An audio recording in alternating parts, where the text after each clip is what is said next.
Maging ang mga celebrity may mga nakakatakot daw na karanasan na hindi maipaliwanag. Panoorin po natin ito. Bawat lugar ay may kanya-kanyang nakatagong lihim, mga kwento ng nakaraan na gustong madinig. Tulad na lamang ng mga makapanindig balahibong kwento ng ilang kapuso stars. Ang The Half Sisters lead star na si Thea Tolentino, buong tapang na tinanggap ang hamon ng programang Kapuso Mo Jessica Soho na pasukin ng isang haunted house sa Cavite. Malaki kasing lote yun. Tapos kasama namin yung mga experts. Tapos sabi nila may nakatayo doon. Pero yung feeling talaga, ang lamig doon sa lugar. Tapos nung makalampas ka na doon, wala na. Hindi na malamig yung feeling. Ang kasamahan din ni Thea sa The Half Sisters si Ryan Eigenman, tila napalapit sa mga ibang elemento nang maging host siya ng horror reality series ng GMA na Misteryo. Patunay ang kanyang naging karanasan sa Manila Clock Tower. Psychic says, you felt that. I was like, okay, fine. Tell me what you saw na. Kinikilabutan na ako ulit.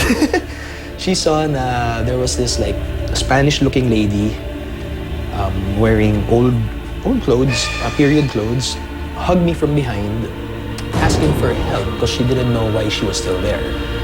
I think she knew she was dead, pero hindi niya alam ba't hindi sila makamove on. And she felt an attraction to me because I look Spanish. Ang Bubble Gang mainstay na si Rufa May Quinto, hindi pa rin makalimutan ng nakakakilabot na pangyayari habang mag-isa siya sa isang kwarto. Feel ko naman patay ang ilaw, super call sa friend.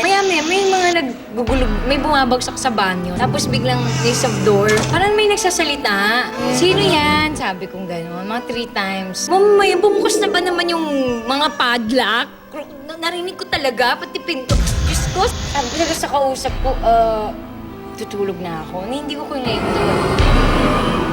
Samantala, lumitaw naman ang doppelganger ng bubble shaker na si Max Collins habang kinukuha ang isa sa kanyang mga eksena sa dati niyang pinagbidahang afternoon soap na Inamorata. Sa larawan na ito, makikita sa isang dulo si Max habang sa kabilang dulo naman ay ang kanyang kaeksena na kapuso actor na si Dion Ignacio. Isang staff naman ang kumuha ng larawan at laking gulat ng lahat na may lumabas na imahe sa gitna at tila kapareho pa sa suot ng aktres. Sa mundong ating ginagalawan, mayroong mga bagay na hindi maipaliwanag. Pero kung matibay ang ating pananalig sa itaas, kaya nitong labanan ang kahit anong takot.